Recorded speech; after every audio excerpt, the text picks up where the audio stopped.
بسم اللہ الرحمن الرحیم نحمده ونصلی علی رسولہ الکریم۔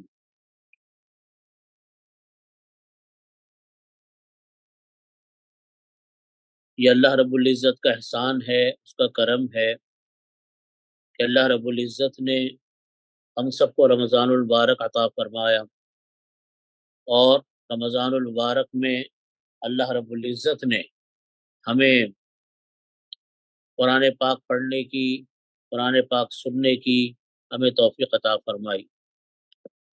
مجھے بڑی خوشی ہے اس بات کی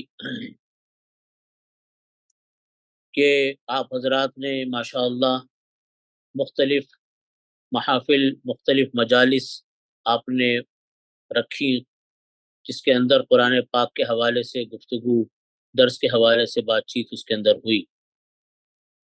اللہ رب العزت ہمیں قرآن پاک کو پڑھنے کی توفیق عطا فرمائے، قرآن پاک کو سمجھنے کی توفیق عطا فرمائے، اور اس پر عمل کی توفیق عطا فرمائے، اور اس کو دوسروں تک پہنچانے کی توفیق عطا فرمائے۔ چونکہ قرآن پاک کی مجلس ہے، لہٰذا قرآن پاک کے ہم لوگوں پر کیا حقوق ہیں کہ ہم قرآن پاک کے وہ حقوق ادا کریں۔ اس لیے ہمیں اس بات کا خیال کرنے کی ضرورت ہے کہ ہم قرآن پاک کا جو حق ہمارے اوپر ہے ہم وہ ادا کریں۔ تو یاد رکھیے، قرآن پاک اللہ رب العزت کی وہ عظیم الشان کتاب ہے جو کہ رہتی دنیا تک کے لیے ہدایت کا ذریعہ ہے۔ اللہ رب العزت نے قرآن پاک کو نازل فرمایا، اس کی تعلیم، اس کی تبلیغ کے لیے اللہ رب العزت نے اپنے محبوب نبی صلی اللہ علیہ وسلم کو دنیا میں بھیجا، اور یہ اللہ رب العزت کی عادت ہے، کہ عادت اللہ ہے اللہ کی، کہ اللہ تعالیٰ نے کوئی آسمانی کتاب ایسی نہیں رکھی جس کو اللہ تعالیٰ نے لوگوں کی ذہن کے اوپر، ان کی فہم کے اوپر چھوڑ دیا ہو، بلکہ ہر کتاب اللہ رب العزت کی جو ہے اس کو اللہ رب العزت نے اس کی تعلیم کے لیے، اس کی تبلیغ کے لیے اللہ رب العزت نے اپنے نبیوں کو بھیجا، انبیاء کرام کو بھیجا۔ ان انبیاء کرام نے قرآن پاک کی تعلیم کی، قرآن پاک کی ان انبیاء کرام نے اپنی اپنی آسمانی کتابوں کی تعلیم اور تبلیغ کی۔ توریت کے ساتھ حضرت موسیٰ علیہ السلام آئے، اور انجیل کے ساتھ حضرت عیسیٰ علیہ السلام تشریف لائے، زبور کے ساتھ حضرت داؤد علیہ السلام کو اللہ نے بھیجا۔ جب صحف موسیٰ نازل، صحف ابراہیم نازل ہوئے، تو اس وقت اللہ رب العزت نے ان کو ان صحیفوں کے ساتھ اپنے خلیل اللہ ابراہیم علیہ السلام کو بھیجا۔ تو قرآن پاک کے ساتھ اللہ رب العزت نے نبی کریم صلی اللہ علیہ وسلم کو نازل فرمایا، اور نبی کریم صلی اللہ علیہ وسلم تشریف لائے۔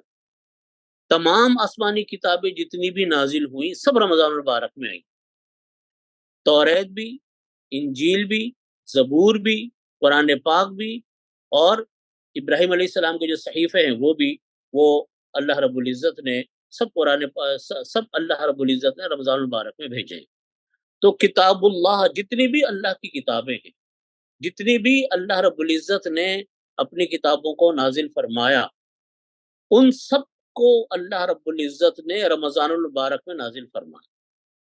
یہ عجیب ایک نسبت ہے رمضان کی اللہ کی کتاب سے۔ قرآن پاک بھی اس میں شامل ہے، اور دیگر آسمانی کتب بھی اس کے اندر شامل ہے۔ اسی لیے ہمارے حضرات علماء کرام یہ فرماتے ہیں، حضرت تھانوی رحمۃ اللہ علیہ کے میں نے مواعظ میں پڑھا کہ حضرت فرماتے ہیں کہ فرائض کے بعد، یعنی روزہ فرض ہے اور نمازیں فرض ہیں، اور فرائض و واجبات کے بعد نفلی عبادتوں میں سب سے بڑی اہم ترین عبادت وہ تلاوت کلام پاک ہے رمضان المبارک کی۔ تو خاص نسبت ہے، اللہ رب العزت نے خاص نسبت رکھی ہے اس مہینے کے اندر اپنی کتاب کے ساتھ۔ اس لیے قرآن پاک کو ہمیں سمجھنا چاہیے کہ قرآن پاک کے حقوق ہمارے اوپر کیا ہیں۔ قرآن پاک کا معاملہ صرف رمضان المبارک کا نہیں ہے کہ ہم رمضان المبارک کے اندر قرآن پاک پڑھ لیں، قرآن پاک سمجھ لیں، اور بس پھر ہم لپیٹ کر رکھ دیں قرآن پاک۔ بلکہ قرآن پاک کا معاملہ یہ ہے کہ قرآن پاک پورے سال ہر روز ہم سب کو اس کو پڑھنا اور اس کو سمجھنا چاہیے کہ اللہ رب العزت نے ہم سے خطاب کیا کیا ہے۔ تو 4 حقوق ہیں قرآن کریم کے جو ہمیں ادا کرنے کی ضرورت اور ہمیں سمجھنے کی ضرورت ہے۔ نمبر 1 حق یہ ہے قرآن پاک کا کہ ہم قرآن پاک کی تلاوت کریں باقاعدگی کے ساتھ، روزمرہ کی بنیاد پر، بغیر کسی ناغے کے، اور قرآن پاک کو ہم پڑھنا سیکھیں صحیح طریقے سے۔ جب ہم پڑھیں گے تو اسی وقت ہم پڑھیں گے جب ہمیں قرآن پاک کو دیکھ کر پڑھنا صحیح آئے گا۔ قرآن پاک کو پڑھنے کی ہمیں تجوید کے ساتھ پڑھنے کی ضرورت ہے۔ تو پہلا حق قرآن پاک کا ہے کہ قرآن پاک کو پڑھنا، اور پڑھنا بھی تجوید کے ساتھ پڑھنا۔ اللہ رب العزت نے قرآن کریم میں فرمایا کبھی اذا قرأناہ فاتبع قرآن۔ جبریل امین اللہ رب العزت نے جبریل امین علیہ السلام کو دنیا میں بھیجا جب نبی کریم صلی اللہ علیہ وسلم کے پاس کہ آپ جا کر نبی کریم صلی اللہ علیہ وسلم کو قرآن پاک پڑھنا سکھائیں۔ قرآن پاک کس طرح جب نازل ہوا تو انہوں نے پڑھ کر بھی بتایا کس طریقے سے ہوگا۔ النبی کریم صلی اللہ علیہ وسلم نے اس قرآن پاک کو صحابہ کرام کو پڑھ کر سنایا، ان کو سکھایا۔ صحابہ کرام رضی اللہ عنہم اجمعین انہوں نے تابعین کو پڑھ کر سنایا اور سکھایا۔ تو قرآن پاک کو پڑھنے کے طریقے ہیں، تجوید کے طریقے ہیں۔ یہ دنیا کی واحد کتاب ہے جس کے پڑھنے کے پروننسیشن کے طریقے قرآن پاک کے عاشقین نے، قرآن پاک کے عشاق نے وہ منضبط کیے۔ قا کیسے ادا ہوگا، ضاد کیسے ادا ہوگا، سین کیسے ادا ہوگا، ثا کیسے ادا ہوگا، زا کیسے ادا ہوگا، ذال کیسے ادا ہوگا، ہر ایک کے طریقے ہیں۔ لام کہاں موٹا ہوگا، لام کہاں پتلا ہوگا۔ وَمَن يُطِعِ اللَّهَ وَرَسُولَهُ، یہاں پہ لام پتلا ہے۔ اطیع اللہ، یہاں پہ لام موٹا ہے۔ اس کا ضابطہ ہے کہ جہاں لام سے پہلے زیر آئے گا، کسر آئے گا، تو وہاں لام کو پتلا کرنا پڑے گا۔ وَمَن يُطِعِ اللَّهَ، یہاں پہ وَمَن يُطِعِ اللَّهَ نہیں پڑھیں گے، غلط ہو جائے۔ اطیع اللہ، یہاں پہ لام کو موٹا کرنا ہے، لیکن وَمَن يُطِعِ اطیع اللہ اگر پڑھیں گے، پتلا کر کے پڑھیں گے، یہ غلط ہو جائے گا۔ تو یہ عجیب ضابطے ہیں قرآن پاک کی تجوید کے، جو ماہرین قرآن نے اس کے اوپر کتابوں کی کتابیں لکھی، اس کے طریقے لکھے اور اس کے ضابطے لکھے۔ کہ دنیا کی واحد کتاب ہے جس کی ایک ایک لفظ کی پروننسیشن کا طریقہ موجود ہے۔ اس لیے قرآن پاک کو ہمیں پڑھنے کی بھی ضرورت ہے، اور اس سے پہلے قرآن پاک کو تجوید کے ساتھ پڑھنے کی ضرورت ہے۔ اور تجوید کے معاملے میں ہمارے ہاں لوگ بہت غفلت کا شکار ہیں کہ ہم قرآن پاک کی تجوید کا ہم خاص طور پر اہتمام کرتے نہیں، اور اس کی وجہ یہ ہے کہ بس ایک روا روی کا سے ایک انداز ہوتا ہے قرآن پاک کے معاملے میں کہ ہم لوگ روا روی کے اندر قرآن پاک کو پڑھتے ہیں، قرآن پاک کو دیکھتے ہیں، اور تجوید کا باقاعدہ ہم اہتمام نہیں کرتے۔ میرے والد ماجد رحمۃ اللہ علیہ، حضرت مفتی رفیع عثمانی صاحب رحمۃ اللہ علیہ، وہ فرماتے تھے کہ قرآن پاک کے حوالے سے کہ دیکھو حروف، جتنے بھی قرآن پاک کے حروف ہیں وہ 29 ہیں، اور وہ فرماتے تھے کہ اگر آپ روزانہ ایک حرف یاد کر لیں قرآن پاک کا تجوید کے ساتھ کہ وہ نکلے گا کہاں سے حرف، وہ کہاں سے حرف نکلے گا، تو فرماتے تھے کہ 1 مہینے کے اندر 29 دن کے اندر آپ کی تجوید کا جو مخرج ہے، جو آپ کے الفاظ نکلنے کی جگہیں ہیں، ان الفاظ کے نکلنے کی جگہیں آپ کو ازبر ہو جائیں گی، صحیح ہو جائیں گی، آپ کی تجوید آپ کی ٹھیک ہو جائے گی۔ اور اپنے قاریوں سے، اپنے قراء حضرات سے ہمیں تجوید کی مشق کرنے کی ضرورت ہے۔ ہمارے ہاں ہوتا یہ ہے کہ روا روی میں قرآن کریم پڑھتے ہیں، تفصیل کے ساتھ نہیں پڑھتے، اور نتیجہ اس کا یہ ہوتا ہے کہ قرآن پاک کے جو معانی ہیں وہ بھی بعض اوقات غلط تلاوت کی وجہ سے بدل جاتے ہیں۔ ہمارے ہاں لوگ مجہول پڑھتے ہیں قرآن کریم کو، ذات کے بجائے زا پڑھ دیا، صاد کے بجائے سا پڑھ دیا، قاف کے بجائے کاف پڑھ دیا۔ یہ غلط طریقہ ہے، اس سے ہمیں بچنے کی ضرورت ہے۔ تو قرآن کریم کی پہلا حق یہ ہے کہ قرآن کریم کی روز مرہ کی بنیاد کے اوپر تلاوت کریں، اور تلاوت بھی تجوید کے ساتھ کریں، جس تجوید کے ساتھ نبی کریم صلی اللہ علیہ وسلم نے پڑھ کر سنایا صحابہ کرام کو، اور نبی کریم صلی اللہ علیہ وسلم کو حضرت جبریل امین علیہ الصلوۃ والسلام نے پڑھ کر سنا۔ دوسری بات یہ کہ قرآن کریم کی تلاوت روزمرہ کی بنیاد پر ہونی ضروری ہے، روزمرہ کی بنیاد پر تلاوت۔ میرے دادا حضرت مفتی شفیع صاحب رحمۃ اللہ علیہ فرمایا کرتے تھے، اور میرے والد صاحب بھی یہ بہت کثرت کے ساتھ فرماتے تھے، اور ان کا معمول بھی کہ وہ فرماتے تھے کہ بھائی ایک سپارہ پڑھا کرو روزانہ، زیادہ پڑھ لو تو بہت اچھی بات ہے، ایک سپارہ روزانہ پڑھو، اور جب مہینہ ختم ہو تو قرآن پاک ختم ہو جائے۔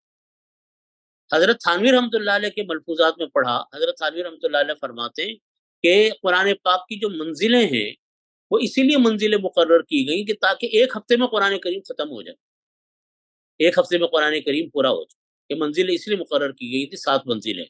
لیکن حضرت مفتی صاحب رحمۃ اللہ علیہ فرماتے تھے کہ اب لوگ اتنا زیادہ تو قرآن کریم نہیں پڑھ سکیں گے کہ روزانہ ایک منزل پڑھیں، تو ایک سپارہ روزانہ پڑھ لیا۔ اور اگر ایک سپارہ نہیں پڑھ سکتے تو حضرت نے لکھا، حضرت مفتی صاحب رحمۃ اللہ علیہ فرمایا کرتے تھے آدھا سپارہ روزانہ پڑھ لو، 10 سے 15 منٹ کے اندر آدھا سپارہ ہو جائے گا، بہت اطمینان کے ساتھ۔ فرمایا کرتے تھے کہ زیادہ جلدی ہے تو ایک پاؤں پڑھ لو، وہ ایک پاؤں 5-6 منٹ میں پورا ہو جائے گا۔ فرماتے تھے کہ وہ بھی نہیں کر سکتے تو ایک رکوع پڑھ لو، ایک رکوع بھی نہیں پڑھ سکتے، کوئی بہت اجلاتے تو اپنا رشتہ نہ توڑو اس دن، بلکہ اس دن 3 آیتیں پڑھ لو، لیکن اس دن ناغہ مت کرو اپنے قرآن کریم کی تلاوت کا۔ ناغہ کرنا یہ غلط ہے، ناغہ کرنا یہ بے برکتی کا باعث ہے۔ ایک صحابی ہیں، مجھے ان کا نام بھی میرے صحیح طرح یاد نہیں، غالباً حضرت ابو ہریرہ ہیں کہ یا کوئی اور صحابی ہے، ان کے بارے میں نے کسی کتاب میں ابھی حال میں پڑھا، انہوں نے لکھا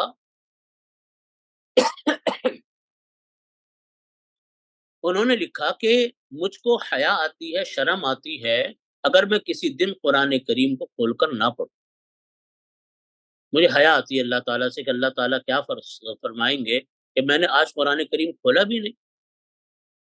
اس لیے قرآن کریم کی تلاوت بہت اہتمام کے ساتھ روزمرہ کی بنیاد پر کرنے کی ضرورت ہے، اللہ تعالیٰ زندگیوں میں اس کی برکت عطا فرماتے ہیں، اور بہت برکت عطا فرماتے ہیں۔ حضرت تھانوی رحمۃ اللہ علیہ نے اپنے ملفوظات میں فرمایا، حضرت ایک جگہ اپنے ملفوظ میں لکھا، حضرت نے لکھا کہ انسان کے نام اعمال میں اضافے کا ایک بہت بڑا ذریعہ وہ تلاوت کلام پاک ہے۔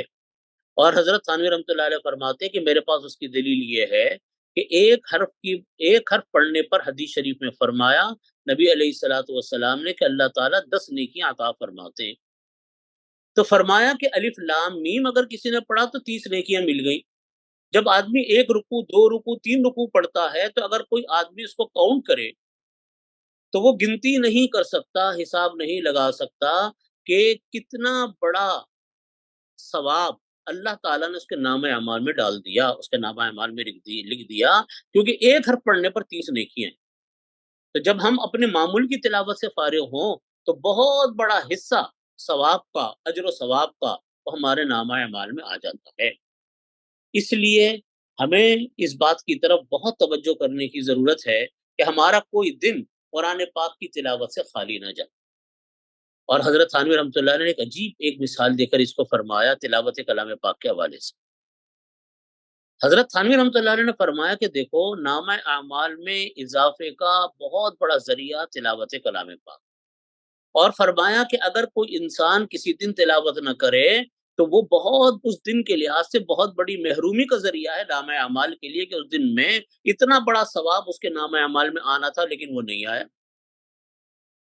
اس کی مثال ایسے ہے جیسے ایک تاجر ہے، ایک دن اس کی دکان بند رہی تو کتنا اس کا نقصان ہوا، اس کے گلے میں جو پیسے آتے ہیں، اس کے اکاؤنٹ میں جو پیسے آتے ہیں، اس دن وہ اکاؤنٹ میں پیسے نہیں ہیں، تو کتنا بڑا نقصان ہے۔ تاجر لوگ اس کو کتنا بڑا نقصان سمجھتے ہیں۔ اسی طریقے سے ایک مومن انسان کے نام اعمال میں اگر اس دن تلاوت کلام پاک کا اتنا بڑا ثواب آنا تھا وہ نہیں آیا تو کتنا بڑا نقصان۔ پھر حضرت نے اس کو ایک مثال سے سمجھایا۔ حضرت رحمۃ اللہ علیہ، حضرت تھانوی رحمۃ اللہ علیہ نے فرمایا کہ دیکھو اس کا پتہ انسان کو روز آخرت میں چلے گا کہ میرا کتنا بڑا نقصان ہوا، میں نے تلاوت نہیں کی۔ فرماتے کہ اس کی میں مثال تم کو سمجھانے کے لیے دیتا ہوں۔ حضرت تھانوی رحمۃ اللہ علیہ فرماتے کہ میں آپ لوگوں کو اس کی مثال دیتا ہوں کہ ایک آدمی دنیا سے کہتے ہیں، میں مثال دیتا ہوں، ایک غریب آدمی اور وہ کسی شاپنگ مال کے باہر جا کر بیٹھ جائے. شاپنگ مال میں لوگ جا رہے ہیں، خریداریاں کر کر کے آ رہے ہیں، جیسے اب عید کا موقع ہے، سارے بازار بھرے پڑے ہیں، لوگ خریداریاں کر رہے ہیں، عید کی شاپنگ کر رہے ہیں، اپنے بچوں کے ساتھ اپنی فیملیز کے ساتھ جا رہے ہیں، اور بڑے بڑے شاپر بھر کے ساز و سامان کے وہ لے کے آ رہے ہیں. جو غریب آدمی شاپنگ مال کے دروازے پر بیٹھا ہوا ہے، جس کے پاس کوئی روپیہ پیسہ نہیں ہے، وہ حسرت سے دیکھتا ہے ان لوگوں کو جو شاپنگ مال میں خریداری کرنے جا رہے ہیں، اور بڑے بڑے شاپر بھر بھر کے وہ خریداریاں کر کر کے لے کے آ رہے ہیں. تو حضرت رحمت اللہ علیہ فرماتے ہیں، جس طرح یہ غریب انسان ان مالدار لوگوں کو شاپنگ کرتا ہوا حسرت سے دیکھتا ہے دنیا میں، اسی طریقے سے اللہ کی بارگاہ میں قرآن پاک پڑھنے والے لوگوں کو جب اللہ تعالیٰ ثواب عطا فرمائیں گے اور وہ ثواب ان کے نامہ اعمال میں نظر آئیں گے، تو جو دنیا کے لحاظ سے جس کا نامہ اعمال کم ہوگا، جس نے تلاوت کلام پاک نہیں کی ہوگی، وہ حسرت کے ساتھ ان نیک لوگوں کو، ان قراء کو، ان قاریوں کو، ان تلاوت کرنے والوں کو دیکھا کرے گا کہ دیکھو کاش میں بھی دنیا میں تلاوت کرتا تو مجھ کو بھی اتنا اجر و ثواب ملتا. تو فرماتے ہیں کہ میں نے مثال دی آپ کو سمجھانے کے لیے شاپنگ مال سے اور بازار سے، کہ ہمیں تاکہ بات سمجھ میں آئے کہ ہم روزانہ کی بنیاد پر جو تلاوت نہیں کرتے، یہ کتنا بڑا نقصان. پہلے ہمیں، یعنی ہمارے بزرگ بھی فرماتے ہیں اور ہمیں بھی یاد ہے کہ ہر گھر میں تلاوت کلام پاک کو صبح کا اہتمام ہوتا تھا، اس کے بعد کوئی کام شروع ہوتا. آج ہمارے ہاں لوگ تلاوت کلام پاک نہیں کرتے. رمضان المبارک میں تو تلاوت کلام پاک کا اہتمام نظر آتا ہے، لیکن رمضان المبارک کے بعد پھر یہ اہتمام ختم ہو جاتا ہے. تو آپ اندازہ لگائیں کہ کتنی اہم کتاب جو اللہ رب العزت نے اس امت کے لیے بھیجی، جس کا ایک مقصد ہدایت ہے اور دوسرا مقصد انسان کے نامہ اعمال میں اضافہ ہے، اور ہر چیز کے اندر اللہ کی طرف سے رہنمائی ہے، اس چیز سے ہم محروم ہو جاتے ہیں. تو اس لیے ہمیں پہلے نمبر پر جو حق ہے قرآن پاک کا، وہ روز مرہ کی بنیاد کے اوپر تلاوت کرنے کا حق ہے. اور پہلی اس تلاوت کے حق کے اندر میں نے ایک بات اور عرض کی کہ تجوید کے ساتھ، طریقوں کے ساتھ، یہ فرض عین ہے، لازم ہے. جیسے دیگر فرائض ہوتے ہیں نا، اسی طریقے سے یہ فرض عین ہے. اس لیے کہ اگر ہم تلاوت صحیح نہیں کریں گے تو ہم قرآن پاک صحیح نہیں پڑھ رہے ہیں. جب ہم تلاوت نہیں کر رہے ہیں تو نمازیں ہمارے کیسی صحیح ہوں گی؟ اور آپ کو مسئلہ معلوم ہے کہ اگر نماز میں کوئی ایسی غلطی ہو جائے جس غلطی کی بنیاد کے اوپر وہ آدمی جس غلطی کی بنیاد کے اوپر معنی بدل جائیں تو نماز فاسد ہو جاتی ہے.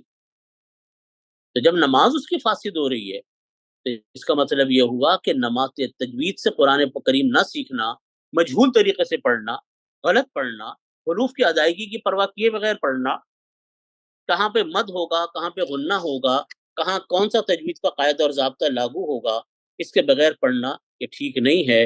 اس لیے ہمارے تمام بزرگان دین یہ فرماتے ہیں کہ تجوید کے ساتھ قرآن کریم کو پڑھنا یہ فرض عین ہے.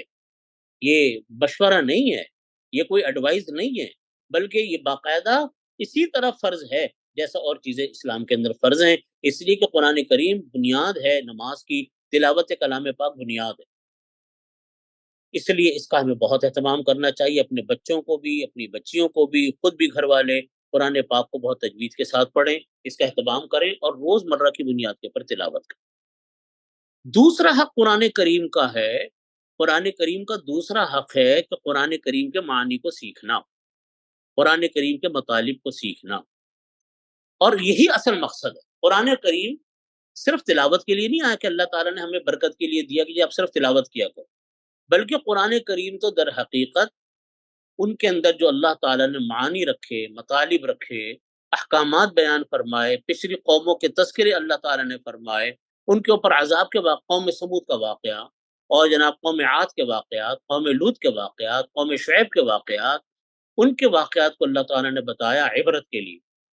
پھر اللہ تعالیٰ نے ان لوگوں کا تذکرہ فرمایا جن کو اللہ نے اپنی نعمت عطا فرمائی، ان کا تذکرے کیے، ان کا ذکر کیا کہ کیسے اللہ تعالیٰ نے ان کو اپنی نعمتوں میں رکھا. احکامات کا ذکر قرآن کریم میں آتا ہے، جنت اور دوزخ کا ذکر قرآن کریم میں آتا ہے، ایمانیات اور توحید کا ذکر قرآن کریم میں ہے. پورا ایک لاہ عمل ہے قرآن کریم جو کہ در حقیقت انسان کی پوری زندگی کے لیے ہے. ہر چیز میں اللہ تعالیٰ کی طرف سے ہمارے پاس رہنمائی ہے۔ جب انسان توجہ سے پڑھتا ہے نا قرآن کریم کو، تو اس کے معنی اور مطالب انسان کے اوپر کھلنے چلے جاتے ہیں، اور یہ بڑے ہی اجر و ثواب کی چیز ہے۔ معنی کے ساتھ پڑھنا، انسان کی اس سے اصلاح ہوتی ہے، آدمی راہ راست پہ آ جاتا ہے، اور آدمی جو ہے بڑے بڑے کبیرہ گناہوں سے انسان بچ جاتا ہے جب آدمی قرآن کریم کا باقاعدہ مطلب اور ترجمہ پڑھتا ہے، بہت خرابیوں سے بچتا ہے، بہت بڑی بڑی بد عقیدگی سے بچتا ہے۔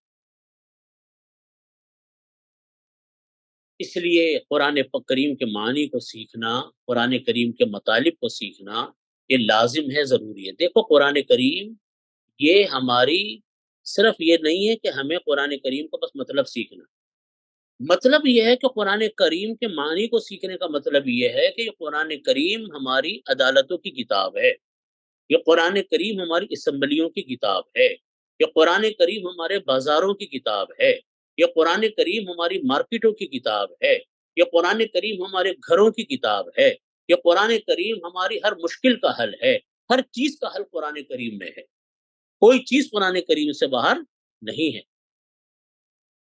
اس لیے قرآن کریم کا مطلب اور معنی سیکھنا یہ بہت ضروری ہے۔ حضرت عمر فاروق رضی اللہ عنہ کے حالات میں پڑھ رہا تھا، حضرت عمر فاروق رضی اللہ عنہ کے حالات میں بیان فرمایا، اور بھی کئی صحابہ کرام کے اس طرح کے حالات میں آیا کہ انہوں نے نبی کریم صلی اللہ علیہ وسلم سے سورہ بقرہ جب معنی کے ساتھ پڑھی، تفصیل کے ساتھ پڑھی، تو 8 سال میں سورہ بقرہ حضرت عمر فاروق رضی اللہ عنہ جیسے جلیل القدر صحابی نے پڑھی، اور جب وہ ختم ہوئی تو خوشی میں ایک اونٹ ذبح کیا کہ آج میری سورہ بقرہ ختم ہو گئی۔ اب دیکھیے حضرت عمر فاروق رضی اللہ عنہ معنی تو جانتے تھے، ان کی تو عربی مادری زبان تھی، صحابہ کرام کی زبان عربی مادری زبان تھی، لیکن وہ صحابہ کرام در حقیقت قرآن کریم جو پڑھتے تھے وہ کس لیے پڑھتے تھے؟ اس لیے پڑھتے تھے کہ تاکہ اس کے معنی اور مطالب کو سیکھیں، اس کے مطابق حکومتیں چلائیں۔ تو صحابہ کرام کے پاس جب آیا مرحلہ حکومتیں چلانے کا، حضرت ابوبکر صدیق رضی اللہ عنہ، حضرت عمر فاروق رضی اللہ عنہ، حضرت عثمان غنی رضی اللہ عنہ، حضرت علی مرتضی رضی اللہ عنہ، سب نے قرآن کریم کے مطابق اپنے احکامات اور اپنی حکومتیں چلائیں۔ آپ دیکھ لیجئے، دیکھتے ہی دیکھتے فتوحات کے سلسلے اتنے پھیلے کہ حضرت عمر فاروق رضی اللہ عنہ کے زمانے میں مسلمانوں کے لشکر افریقہ تک جا پہنچے۔ اللہ رب العزت نے کہاں سے کہاں ان کو پہنچایا۔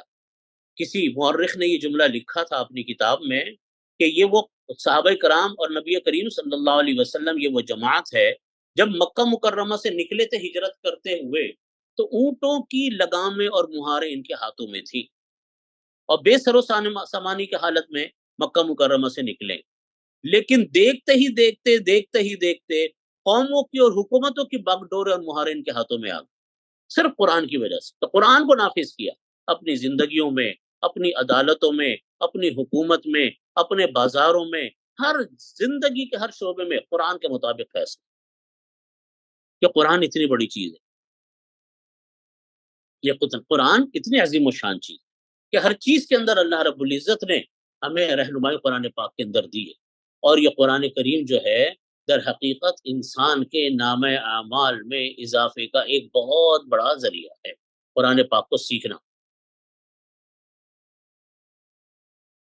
اس لیے ہمیں اس بات کی دوسرا حق قرآن پاک کا یہ ہے کہ ہمیں اس بات کا بہت اہتمام کرنا چاہیے کہ ہم قرآن کریم کے مطلب کو سیکھیں۔ اب مطلب سیکھیں کیسے؟ تو دیکھیے قرآن، جو علماء کرام ہیں اور عاشقان رسول ہیں، انہوں نے تو حجت اپنی مکمل کر دی، حجت اپنی پوری تام کر دی ہے ان لوگوں، اس لیے کہ انہوں نے یہ کام کیا کہ ہر زبان کے اندر قرآن پاک کے ترجمے، مطالب، معانی انہوں نے لکھ دیے۔ کون سی زبان ایسی ہے دنیا کی جس کے اندر کہ قرآن کریم کا ترجمہ موجود نہ ہو؟ کوئی دور دراز کا بھی ملک ہوگا، اس ملک کے اندر بھی در حقیقت قرآن پاک جو ہے وہ اس زبان کے اندر ترجمے کے ساتھ موجود ہوگا۔ لہٰذا جب قرآن پاک ترجمے کے ساتھ موجود ہے، اب ہمارے پاس اتنا بھی وقت نہیں ہے کہ ہم قرآن پاک کو پڑھ سکیں۔ کوئی آدمی، کوئی بادشاہ، حالانکہ اللہ تعالیٰ کے ساتھ تو یہ لفظ صحیح نہیں ہوتا، وہ تو بادشاہوں کا بادشاہ ہے، لیکن سمجھانے کے لیے بات عرض کرتا ہوں کہ کوئی بادشاہ آپ کو خط لکھے، حکومت کا کوئی لیٹر آپ کے پاس آئے، اور اس لیٹر کو آپ اٹھا کر بھی نہ دیکھیں کہ اس لیٹر کے اندر لکھا ہوا کیا ہے، تو اس خط لکھنے والے کو کتنا ناگوار ہوگا کہ اس آدمی نے میری اس قرآن کو، میری اس کتاب کو اٹھایا تک بھی نہیں، میری اس کتاب کو اس نے دیکھا تک بھی نہیں۔ تو اللہ رب العزت جب یہ دیکھتے ہیں اپنے بندوں کو کہ میرے بندوں نے قرآن پاک کو اٹھایا نہیں، میرے بندوں نے قرآن پاک کو سمجھا نہیں، میرے بندوں نے قرآن پاک کی معنی نہیں سیکھے، تو مجھے بتائیے اللہ رب العزت کتنا کتنا ناراض ہوں گے اس بات سے کہ بندہ جو ہے اس نے میرے قرآن کو نہ اٹھایا، نہ پڑھا، نہ سمجھا۔ اس لیے قرآن کریم میں اللہ رب العزت فرماتے ہیں کہ نبی کریم صلی اللہ علیہ وسلم شکایت لگائیں گے اللہ کی بارگاہ میں ایسے لوگوں کی، اور فرمائیں گے کہ یا رب ان قوم یا وقال الرسول یا رب ان قوم اتخذوا هذا القرآن مہجورا، اے میرے رب، رسول فرمائیں گے بارگاہ الہی میں، اے میرے رب، میری اس قوم نے قرآن پاک کو چھوڑ دیا تھا، نہ پڑھتے تھے، نہ سمجھتے تھے، نہ اس کے مطابق اپنی زندگیاں بسر کرتے تھے۔ بڑے بڑے ایگریمنٹ آج ہمارے ہاں لکھے جاتے ہیں، بڑے بڑے معاہدے لکھے جاتے ہیں، لائر ہائر کیے جاتے ہیں، کمپنیوں کے ایگریمنٹ ہوتے ہیں، دونوں طرف مسلمان بھی ہوتے ہیں، لیکن کوئی آدمی یہ نہیں دیکھتا کہ ہمارے اس ایگریمنٹ میں کوئی شق قرآن پاک کے خلاف تو نہیں ہے، کوئی یہ دیکھنے کے لیے تیار۔ اس لیے بھائی ہم سب، میں اپنی بہنوں سے، اپنے بھائیوں سے یہ بات عرض کرتا ہوں تو روزانہ کی بنیاد کے اوپر قرآن پاک کو پڑھنے کا اہتمام کریں ترجمے کے ساتھ، اور قرآن پاک کو ترجمے کے ساتھ پڑھنے کی عادت ڈالیں، اور اس بات کی عادت ڈالیں کہ ہمارا کوئی دن ایسا خالی نہ جائے جس میں ہم تلاوت نہ کرتے ہوں اور قرآن پاک کی چند آیتیں نہ سیکھتے ہوں۔ اور یہ اتنا بڑا اللہ تعالیٰ کی طرف سے ہمارے اوپر احسان عظیم ہے، اتنا بڑا درجہ ہمارا بلند ہونا ہے کہ کوئی حد و انتہا نہیں ہے۔ انسان سیدھے راستے پہ ہوتا قرآن کریم کی وجہ سے۔ قرآن پاک کی ایک آیت ہے، سورہ تغابن کی آیت، اللہ رب العزت ارشاد فرماتے کہ یوم یجمعکم لیوم الجمع ذالک یوم التغابن، یوم یجمعکم لیوم الجمع ذالک یوم التغابن، کہ روز قیامت کے دو نام ہیں۔ ایک نام روز قیامت کا ہے یوم الجمع جو قرآن کریم میں فرمایا، دوسرا نام ہے روز قیامت کا یوم التغابن، قرآن کریم نے دونوں نام ذکر فرمائے۔ اور اللہ رب العزت فرماتے یوم یجمعکم، جس دن اللہ تعالیٰ تم لوگوں کو جمع کریں گے، لیوم الجمع، جو جمع کا دن ہوگا، ذالک یوم التغابن، اور وہی تغابن کا دن بھی ہے۔ سورۃ تغابن، پوری سورت کا نام اللہ رب العزت نے 28ویں سپارے کے اندر پوری سورت تغابن رکھی ہے۔ تغابن کے معنی آتے ہیں، غبن سے نکلا ہے تغابن، غبن کے معنی آتے ہیں حسرت کرنے کے، غبن کے معنی آتے ہیں نقصان کے، غبن کے معنی آتے ہیں خسارے کے۔ سورۃ تغابن کا معنی یہ ہے کہ ایسی سورت جس کے اندر اللہ رب العزت نے ان لوگوں کا تذکرہ فرمایا جو روز آخرت میں حسرت کریں گے، افسوس کریں گے کہ کاش ہم قرآن پاک کے مطابق اپنی زندگی گزار لیتے، قرآن پاک پر ایمان لے آتے، قرآن پاک پر عمل کر لیتے، تو آج ہمارے ساتھ یہ معاملہ نہ ہو۔ یوم یجمعکم، جس دن اللہ آپ کو جمع کریں گے، لیوم الجمع، جو کہ جمع کرنے کا دن ہے، یعنی قیامت کا دن، ذالک یوم التغابن، وہی تغابن کا دن بھی ہے۔ نبی کریم صلی اللہ علیہ وسلم نے اس آیت کی تشریح میں فرمایا، نبی کریم صلی اللہ علیہ وسلم فرماتے ہیں کہ اللہ رب العزت، یہ جو حدیث ہے، یہ مختلف روایات حدیث میں یہ روایت آتی ہے، اور مستند روایات کے اندر آتی ہے، روایت صحیحہ ہیں۔ نبی کریم صلی اللہ علیہ وسلم نے فرمایا کہ جب اللہ رب العزت نے تمام انسانوں کا، جتنے انسان ہوں گے، چاہے مسلمان ہوں چاہے غیر مسلم، ان تمام مسلمانوں کا اللہ رب العزت نے دو گھر بنائے آخرت میں، ایک گھر ہے ان کا جنت میں، ایک گھر ہے ان کا دوزخ میں، چاہے مسلمان ہو چاہے کافر۔ جب اللہ تعالی فیصلہ فرمائیں گے ایک غیر مسلم کے دوزخ میں جانے کا، اور وہ دوزخ میں جائے گا، اور دوزخ میں اس گھر میں جائے گا جو اللہ نے اس کے لیے دوزخ میں گھر بنایا تھا، اور جنت میں بھی اس کا گھر بنایا تھا، تو جب اللہ تعالیٰ اس کا دوزخ میں جانے کا فیصلہ فرمائیں گے اور وہ دوزخ میں چلا جائے گا، اللہ تعالیٰ اس کو کہیں گے کہ دیکھو تم نے دنیا میں غلط فیصلے کیے، ایمان نہیں لے کر آئے، یا اللہ کے احکامات پر عمل نہیں کیا، قرآن کے مطابق زندگی نہیں گزاری، آج ان غلط فیصلوں، غلط حرکتوں کی وجہ سے تمہیں اس دوزخ کے گھر میں داخل کیا جا رہا ہے۔ پھر اللہ تعالیٰ اس کو دکھائیں گے کہ دیکھو ہم نے تمہارا ایک گھر جنت میں بھی بنایا تھا، اس لیے کہ اگر تم کوئی صحیح فیصلہ کرتے، اگر تم کوئی دنیا کے اندر صحیح اقدامات کرتے، قرآن کے مطابق زندگی ہوتی، ایمان کے مطابق زندگی ہوتی، اللہ کے احکامات کے مطابق زندگی ہوتی، تو تم کو جنت والا گھر مل جاتا۔ لیکن آپ نے ایسا کام نہیں کیا، لہٰذا یہ جنت والا گھر تو ہم دیگر جنتیوں کو دے دیں گے، تمہارا مقدر یہ دوزخ کا گھر ہے۔ اس وقت قرآن نبی کریم صلی اللہ علیہ وسلم نے فرمایا تو اس وقت وہ حسرت کریں گے لوگ جو دوزخی ہوں گے، کاش ہم دنیا میں صحیح فیصلے کر لیتے، کاش ہم دنیا کے اندر ہر وقت دنیا کے چکروں میں نہ پڑے رہتے، مال و دولت اور دنیا کے چکروں میں نہ پڑے رہتے، تو آج ہماری یہ زندگی آج ہماری بھی راحت کے ساتھ ہوتی ہے اور ہمیں تکلیف والا گھر نہ دیکھنا پڑتا۔ پھر اللہ تعالیٰ اہل ایمان کو جب جنت میں پہنچا دیں گے اور جنت والے گھر میں اہل ایمان پہنچیں گے، تو اللہ تعالیٰ ان کو فرمائیں گے کہ دیکھو آپ لوگوں نے دنیا میں صحیح فیصلے کیے، صحیح عمل کیے، قرآن کے مطابق زندگی گزاری، نبی کریم صلی اللہ علیہ وسلم پر آپ ایمان لے کر آئے، لہٰذا اللہ نے آپ کو یہ گھر جنت کا گھر دے دیا۔ پھر اللہ تعالیٰ اس کو وہ دوزخ کا گھر دکھائیں گے کہ دیکھو اگر آپ غلط فیصلے کرتے تو دوزخ کا گھر بھی آپ کے لیے تیار، لیکن اللہ رب العزت نے آپ پر رحم کیا اور جنت والے گھر میں آپ چلے گئے، پھر وہ دوزخ والا گھر ان تمام اہل دوزخ کو بانٹ دیا جائے۔ تو چونکہ اہل کفر جو ہیں دوزخی، اپنے فیصلے کے بعد جب ان کے دوزخ میں جانے کا فیصلہ ہوگا وہ حسرت کریں گے، افسوس کریں گے، ان کو نقصان کا اندازہ ہوگا، اس لیے فرمایا کہ یہ ہے یہ تغابن۔ اور حضرت عبداللہ ابن عباس رضی اللہ عنہما مفسر قرآن، وہ فرماتے ہیں کہ یہ حسرت اہل ایمان بھی کریں گے۔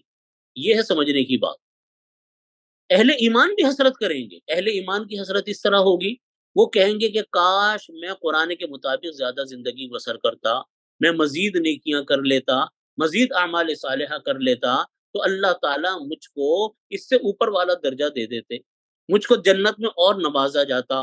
جب وہ اپنا اعزاز و کرام دیکھیں گے کہ ہماری نماز پڑھنے کا، قرآن کے مطابق زندگی گزارنے کے یہ اجر و ثواب اللہ نے ہمیں دیے، تو پھر وہ حسرت کریں گے اہل ایمان بھی کہ کاش ہم اور زیادہ عبادت کریں۔ حضرت عبداللہ ابن عمر رضی اللہ عنہما، جو کہ حضرت عمر فاروق رضی اللہ عنہ کے صاحبزادے ہیں، وہ ایک مرتبہ سفر کر رہے تھے، کچھ قبروں کے پاس سے گزر ہوا تو ایک دم سواری سے اتر گئے، اور اتر کر فوراً انہوں نے نیت باندھ لی اور 2 رکعت نماز پڑھی۔ لوگوں نے پوچھا کہ شیخ آپ اس وقت کیوں اترے، یہ تو آپ کے معمول بھی نہیں ہے، قبروں کو دیکھ کر آپ نے نماز کیوں پڑھی؟ تو حضرت عبداللہ ابن عمر رضی اللہ عنہ نے فرمایا کہ اصل میں حدیث شریف میں آتا ہے کہ مرنے کے بعد انسان حسرت کرے گا کہ کاش میں 2 رکعت نماز اور پڑھ لیتا۔ تو فرمانے لگے جب میں قبرستان کے پاس سے گزرا، قبر کے پاس سے گزرا، تو میں نے ان قبر والوں کو دیکھ کر مجھے حدیث یاد آ گئی، تو میرے دل میں آیا کہ کاش کہیں ایسا نہ ہو کہ کل میں بھی حسرت کروں کہ میں بھی 2 رکعت اور پڑھ لیتا، میں نے اتر کے 2 رکعت پڑھ لی۔ تو حضرت عبداللہ ابن عباس فرماتے یہ حسرت اہل ایمان کو بھی ہوگی۔ اس لیے بھائی میں یہ بات عرض کرتا ہوں کہ ہمیں قرآن پاک کو ترجمے کے ساتھ اہتمام سے پڑھنا چاہیے تاکہ ہماری اصلاح ہو، ہماری تربیت ہو۔ نبی کریم صلی اللہ علیہ وسلم نے جس طرح زندگی گزاری، صحابہ کرام رضی اللہ عنہم اجمعین نے جس طرح زندگی گزاری، قرآن کے مطابق گزاری، وہ ہمارے گزارنے کی ضرورت ہے۔ اور ہم قرآن کے مطابق زندگی اس وقت گزاریں گے جب ہم قرآن پاک کو پڑھنا سیکھیں گے، سمجھنا سیکھیں گے، قرآن پاک کے لیے وقت نکالا کریں گے، تو ہمارا یہ مقصد پورا ہو۔ تو یہ 2 حق ہو گئے، پہلا حق تلاوت تجوید کے ساتھ، دوسرا حق ہو گیا ترجمے کے ساتھ قرآن پاک کو پڑھنا۔ اور میں اس کا آپ کو آسان حل بتاتا ہوں، شروع میں عادت نہیں ہوتی، آپ جو ترجمہ اچھا ہو اس ترجمے کو آپ لیں اور تفسیر کو لیں، اور روزانہ آپ آدھا گھنٹہ رکھیں پہلے شروع میں ترجمے کے ساتھ پڑھنے کے لیے، اور آپ کوشش کریں کسی سے رہنمائی شروع میں لینی پڑے گی وہ لیں، اور آپ دیکھیے انشاءاللہ العزیز جب کچھ دن ہوں گے آپ رواں ہو گئے اور آپ کو ترجمہ وغیرہ سب سمجھ میں آنا شروع ہوگا۔ جب ترجمہ آ جائے تب عمل کرنے کی کوشش کریں، بڑی اللہ تعالیٰ اصلاح فرماتے ہیں اور اللہ رب العزت جو ہے وہ بہت بہتر فرماتے ہیں۔ تیسرا حق قرآن پاک کا یہ ہے کہ قرآن پاک کو پڑھنا سمجھنا، تیسرا حق ہے قرآن پاک کے مطابق زندگی گزارنا، عمل کرنا۔ حضرت ام المؤمنین حضرت عائشہ صدیقہ رضی اللہ عنہ فرماتی ہیں کہ کانا خلقہ خلق القرآن، نبی کریم صلی اللہ علیہ وسلم کے جو اخلاق ہیں وہ قرآن پاک کے مطابق تھے۔ اس لیے قرآن پاک پہ چونکہ وقت بہت زیادہ ہو گیا، 35 منٹ تک کی بات تھی، تو ابھی 40 منٹ تک اب وقت اوپر ہو رہا ہے، میں بات اپنی ذرا مختصر کرتا ہوں۔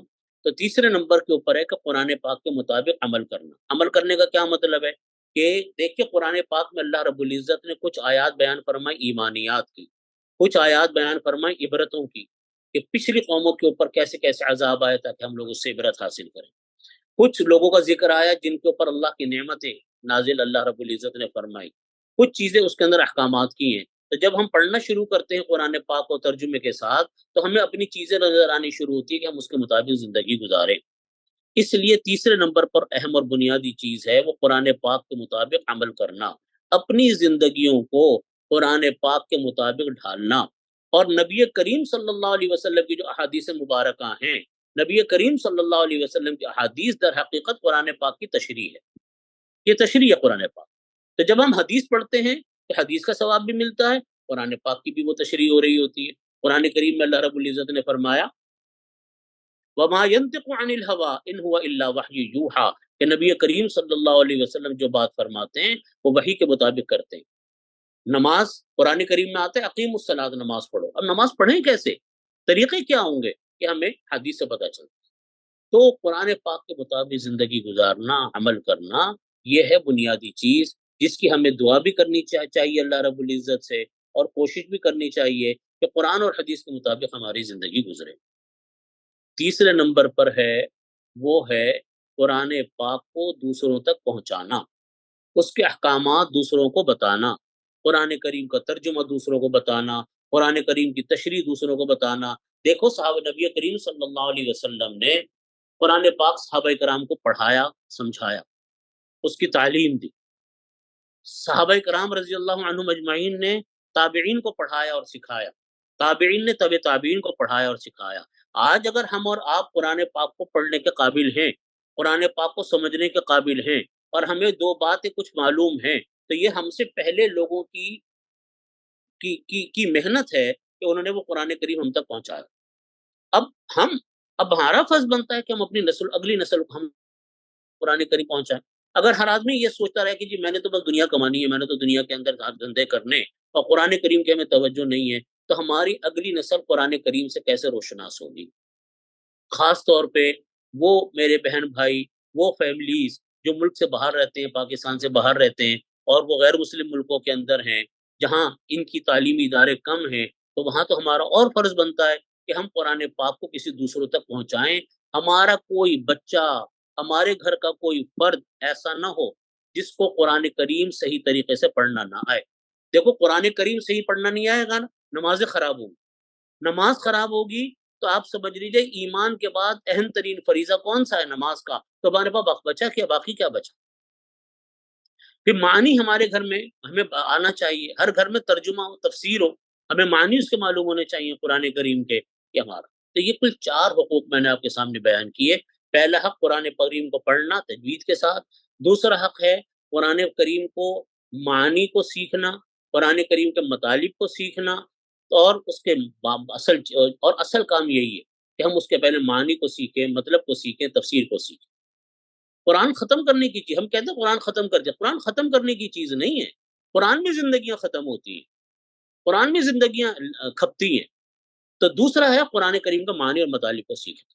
تیسری چیز اور محنت ہے وہ ہے قرآن کریم کے مطابق عمل کرنا، قرآن کریم کے مطابق زندگی گزارنا، قرآن کریم اپنی زندگیوں کو، کاروبار کو، اپنے اب تمام چیزوں کو ہم قرآن کریم کے مطابق اس کو کریں، عمل کریں، قرآن پاک پر عمل کرنا. چوتھے نمبر کا حق ہے قرآن پاک کو اپنی دوسروں تک پہنچانا. یہی 4 حقوق ہیں، یہی 4 چیزیں ہیں جو نبی کریم صلی اللہ علیہ وسلم نے فرمائی، صحابہ کرام رضی اللہ عنہم نے فرمائی، تابعین تبع تابعین رحمہ اللہ نے فرمائی. ہم تک کا جو زمانہ ہے وہ سارا انہی 4 قرآن کریم کی محنت کے ساتھ. جو جتنا قرآن کریم میں لگا اللہ نے اتنا ان کو اونچا مقام دی. جنہوں نے قرآن کریم کو چھوڑا اللہ نے ان کو قرآن نے ان کو چھوڑ دی. تو بھائیو ہمارے مسائل کی جڑ قرآن پاک کو چھوڑنا، ہماری پریشانیوں کا مسئلہ قرآن پاک کو چھوڑنا. ہمارے لوگ اولادوں سے پریشان ہوتے ہیں، اپنی فیملیوں سے پریشان ہوتے ہیں. آپ اس کی ڈیپ میں جا کر دیکھیں، اس کی جڑ میں جا کر دیکھیں تو آپ کو پتہ چلے گا کہ ہماری ساری خرابیوں کی وجہ، ہماری پریشانیوں کی وجہ اور قرآن پاک سے دوری ہے. جب ہم قرآن پاک کو چھوڑ دیتے قرآن پاک ہمیں چھوڑ دیتا. اللہ کی بارگاہ میں شکایت الگ لگنی ہے. نبی کریم صلی اللہ علیہ وسلم شکایت لگانے والے، اللہ تعالیٰ نے فرمایا کہ یا رب، اور کہ نبی کریم صلی اللہ علیہ وسلم فرمائیں گے وقال الرسول یا رب ان قوم اتخذوا هذا القرآن مہجورا، اے رسول فرمائیں گے اے میرے رب، میری اس قوم نے قرآن پاک کو چھوڑ دیا تھا۔ پھر اللہ تعالیٰ نے بعض صورتیں ایسی رکھی ہیں کہ اس کا اتنا اجر و ثواب ہے، جیسے قل اللہ کے بارے میں آتا ہے کہ تہائی قرآن پاک، الحاقب التکاثر کے بارے میں آتا ہے، نبی کریم صلی اللہ علیہ وسلم نے فرمایا کہ جو انسان آپ صلی اللہ علیہ وسلم نے فرمایا کہ آپ میں سے کون آدمی ہے جو کہ 1000 آیتیں روزانہ پڑھ سکے؟ صحابہ کرام نے کہا یا رسول اللہ 1000 آیتیں تو کون پڑھ سکتا ہے؟ آپ نے فرمایا کہ سورہ الحاقب التکاثر پڑھ لیا کرو تو اللہ تعالیٰ 1000 آیتوں کا ثواب عطا فرمائیں گے۔ میں نے ایک دن درس کے بعد جب یہ حدیث شریف میں نے پڑھی، میں نے ایک طالب علم کو کہا کہ مجھے ذرا حساب جوڑ کر بتاؤ 1000 آیتیں کتنے سپارے بنتے ہیں؟ تو ہم نے درمیانے درجے کی آیتوں کو لیا، کاؤنٹ کیا، تو درمیانے درجے کی آیتیں تقریباً 6 سے 6.25 سپارے بنے، صرف ایک الحاقب التکاثر پڑھنے سے۔ تو برکتیں الگ ہیں۔ آیت الکرسی کی برکت آپ دیکھیے، قل اعوذ برب الفلق، قل اعوذ برب الناس کی برکت آپ دیکھیے۔ حضرت مفتی شفیع صاحب رحمۃ اللہ علیہ نے معارف القرآن میں لکھا کہ ہر انسان معوذتین، یعنی قل اعوذ برب الفلق اور قل اعوذ برب الناس، اس کا اتنا محتاج ہے کہ کھانے پینے پہننے اوڑھنے کے کپڑوں سے زیادہ انسان محتاج ان دو صورتوں کا۔ تو ان کی برکتیں، ان کی تاثیر عجیب و غریب ہیں۔ اس لیے جب ہم خدا نخواستہ قرآن پاک کو چھوڑتے ہیں، صرف قرآن پاک کو نہیں چھوڑتے، اس کی ان گنت برکتوں سے، ان گنت رحمتوں سے، ان گنت ہدایت سے، ان گنت ثواب سے سب سے محرومی ہوتی ہے۔ اس لیے ہمیں بہت توجہ سے یہ کام کرنا چاہیے۔ اور میں جتنے بھی میری بات لوگ سن رہے ہیں اور جو فیملیز یہاں موجود ہیں، میں آپ کو ایک طریقہ بتاتا ہوں، آپ وہ کام کریں گے انشاءاللہ آپ کے بچے بھی گھر میں کریں گے۔ اور وہ کام کیا ہے کہ آپ خود وہ کام کرنا شروع کر دیں، آپ کے بچے خود بخود وہ کام کریں گے جو آپ کر رہے ہیں۔ آپ قرآن پاک پڑھیں، ترجمے کے ساتھ پڑھیں، آپ دیکھیں آپ کے بچے بھی یہ کام کرنا شروع کریں گے انشاءاللہ۔ تو آج ہمارے بچے نمازی بنانے کا، لوگ کہتے ہیں ہمارے بچے نمازی کیسے بنے؟ میں لوگوں سے کہتا ہوں کہ آپ نمازی بن جاؤ، بچے خود نمازی بن جائے۔ اب دیکھیے رمضان المبارک ہے، ہمارے جو بچے چھوٹے چھوٹے وہ بھی شہری میں ہمارے ساتھ اٹھتے روزہ رکھتے ہیں، لیکن ان پر تو روزے فرض نہیں ہے، لیکن شوق ہے، ماحول بنا ہوا ہے تو بچے بھی کر رہے ہیں۔ افطار میں شامل ہو جاتے ہیں، بچوں کا سارا دن روزہ ہی ہوتا ہے۔ تو بھائی نمازیں، اگر بچوں کو نمازی بنانا ہے، بچوں کو نیک بنانا ہے تو ماں باپ اس کے مطابق زندگی گزاریں۔ بچوں کو سچا بنانا ہے تو ماں باپ گھروں میں سچ بولیں۔ بچوں کو دین پر عمل کرنے والا بنانا ہے تو خود دین پر عمل کریں، بچے خود بخود نیک ہو جائیں گے۔ بچے سب سے زیادہ اثر اپنے ماں باپ کا قبول کرتے ہیں، اپنے اساتذہ کا قبول کرتے ہیں۔ میں نے بہت وقت لے لیا، جتنا مجھے وقت دیا گیا تو اس سے زیادہ لے لیا، اسی پر میں اپنی بات کو ختم کرتا ہوں۔ اللہ رب العزت ہمیں قبولیت والا رمضان عطا فرمائے، ہماری دعاؤں کو شرف قبول عطا فرمائے۔ رمضان المبارک کی چند ساعتیں باقی رہ گئی، اللہ تعالیٰ میں سے برکتیں، رحمتیں، مغفرتیں عطا فرمائے۔ اسی پر اپنی بات ختم کرتا ہوں۔ آخر دعوانا الحمدللہ رب العالمین۔ اللهم صل على محمد وعلى ال محمد كما صليت على ابراهيم وعلى ال ابراهيم انك حميد مجيد۔ اللهم بارك على محمد وعلى ال محمد كما باركت على ابراهيم وعلى ال ابراهيم انك حميد مجيد۔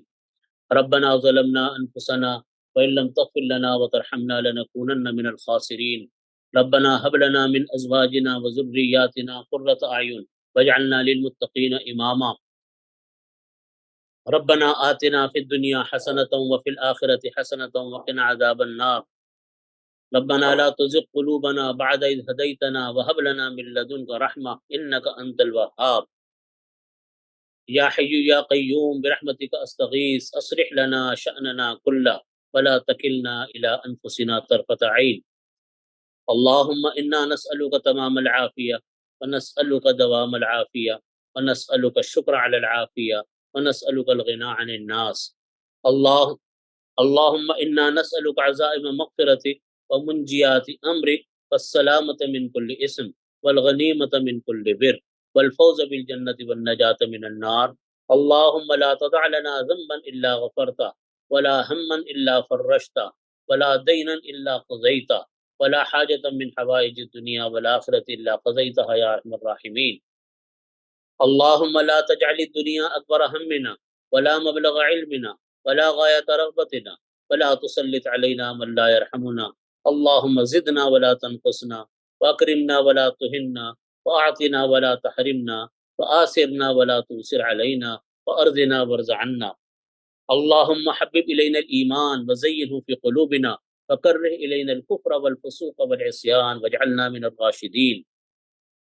یا اللہ ہمارے تمام گناہوں کو معاف فرما، تمام صغیرہ کبیرہ گناہوں کی مغفرت فرما۔ یا رب کریم چھوٹے بڑے صغیرہ کبیرہ سارے گناہوں کو معاف فرما۔ یا اللہ رمضان المبارک کے آخری ایام آخری ساعتیں چل رہی ہیں، یا اللہ اس میں ہمیں مکمل ہماری مغفرت فرما۔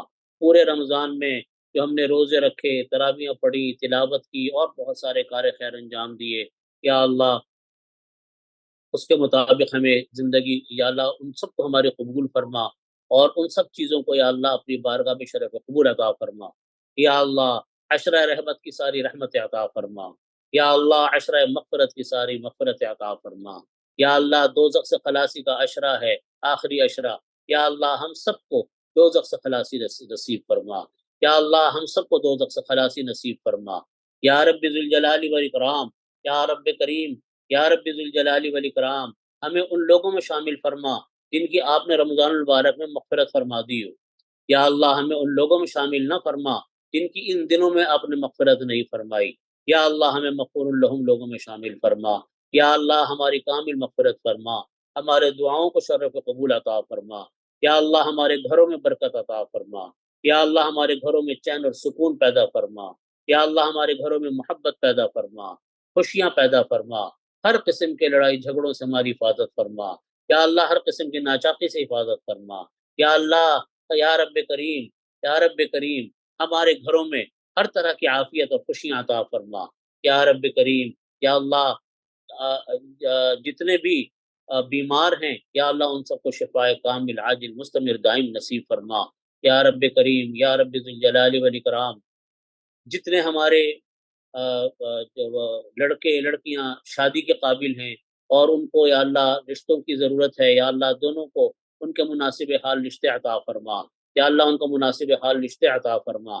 یا رب کریم ہم سب کو یا اللہ عافیت دارین نصیب فرما، دین اور دنیا کی ہر خیر نصیب فرما، اس کے ہر شر سے ہماری حفاظت فرما۔ یا اللہ ایمان کامل پر خاتمہ نصیب فرما۔ یا اللہ ایمان کامل پر خاتمہ نصیب فرما۔ یا رب کریم، یا رب کریم عذاب قبر سے محفوظ فرما، دوزخ کے عذاب سے محفوظ فرما، اپنے غضب سے محفوظ فرما، اپنی ناچاقی سے یا اللہ اپنی ناراضگی سے محفوظ فرما۔ یا اللہ نبی کریم صلی اللہ علیہ وسلم نے فرمایا کہ آخرت کی منزل میں سب سے مشکل اور کٹھن منزل قبر کی ہے۔ یا اللہ ہمیں عذاب قبر سے محفوظ فرما، قبر کی سختیوں سے محفوظ فرما۔ یا اللہ قبر کی وسعت عطا فرما، قبر کی راحت عطا فرما، ایمان کامل پر خاتمہ نصیب فرما، جنت الفردوس نصیب فرما۔ یا اللہ جنت الفردوس نصیب فرما، رزق حلال ہمیں برکت والا عطا فرما۔ اللہم اقنی بحلالک عن حرامک واغننی بفضلک عن من سواک۔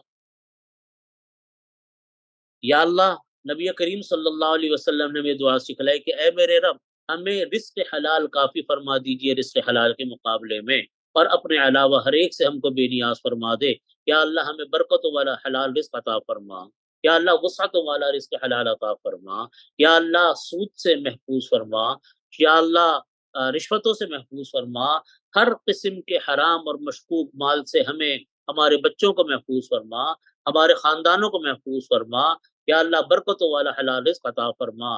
اپنی یا اللہ نبی کریم صلی اللہ علیہ وسلم کی اطاعت کی ہمیں توفیق عطا فرما، ان کی اتباع سنت کی توفیق عطا فرما۔ یا اللہ قرآن پاک کو پڑھنے کی توفیق عطا فرما، یا اللہ سمجھنے کی توفیق عطا فرما، اس پر عمل کرنے کی توفیق عطا فرما۔ یا اللہ اس کو دوسروں تک پہنچانے کی توفیق عطا فرما۔ یا اللہ ہمیں خادم قرآن بنا دیجئے، یا اللہ ہمیں قرآن پر عمل کرنے والا بنا دیجئے۔ یا رب کریم ہم کو اپنی رضا کامل عطا فرما۔ یا اللہ ہمیں اپنی رضا کامل عطا فرما۔ یا اللہ رمضان کے آخری وقت ہیں، آخری ایام ہیں، یا اللہ ہم سب کی کامل مغفرت فرما۔ یا اللہ اپنی رضا کامل عطا فرما۔ ہمارے جتنے مرحوم بیمار ہیں ان کو شفا کامل نصیب فرما، جو مرحومین ہو چکے انتقال کر چکے یا اللہ ان سب کی کامل مغفرت فرما۔ یا رب کریم، یا رب کریم جتنے لوگ اس درس میں شریک ہیں یا ویسے ہمارے جتنے بہن بھائی عزیز رشتہ دار ملنے جلنے والے احباب تمام دنیا کے مسلمان سب کو یا اللہ فلاح دارین نصیب فرما، سب کو خوشیاں نصیب فرما، سب کو اپنی رضا نصیب فرما، سب کو ہر طرح کی آفات سے بلیات سے محفوظ فرما۔ یا اللہ غزہ کے مسلمانوں کی مدد فرما، فلسطین کے مسلمانوں کی مدد فرما، یا اللہ ان کے اوپر سے تکلیفوں کو ختم فرما، یا اللہ ان کی مدد اور نصرت فرما، یا رب کریم ہر طرح کی عافیت نصیب فرما، عافیت کاملہ نصیب فرما۔ اللهم صل على محمد وعلى ال محمد كما صليت على ابراهيم وعلى ال ابراهيم انك حميد مجيد۔